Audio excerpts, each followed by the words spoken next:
Moi, je dirais pas que c'est un film sur moi, je dirais que c'est un film inspiré de certains éléments de ma vie qu'on a aussi quand même reconsidéré, qu'on a retravaillé, parce qu'il y a des choses qui correspondent relativement à la réalité, puis d'autres choses qui sont vraiment inventées. Mais le sujet du film, c'est pas moi, parce que d'ailleurs, je trouve que ça ferait pas un sujet de film. Mais c'est à travers un personnage, c'est une génération, c'est une musique. C'est une époque, le début des années 90, voilà.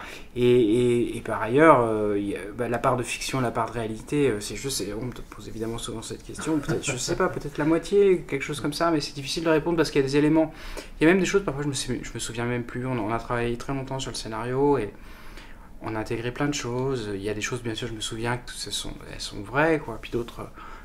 Je me souviens même plus. Mais c'est pas très important finalement. Ce qui est important, c'est le sentiment qu'on essaye d'exprimer dans le film, le sentiment général. Et cette époque, justement, les années 90, qu'est-ce qui se passe exactement? Quelle est l'essence de cette époque? Selon moi et selon ma sœur, c'est une époque d'insouciance qui est un petit peu... c'est la fin d'un siècle aussi, c'est vrai.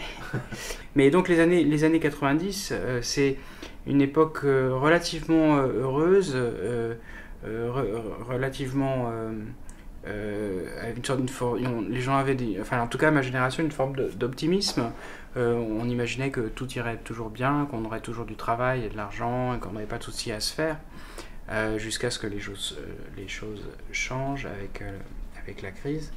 Et donc c'était une époque qui était aussi propice à des découvertes artistiques et la musique électronique, elle est arrivée un peu en gros à cette époque-là, et ça correspondait bien avec une forme d'hédonisme aussi peut-être.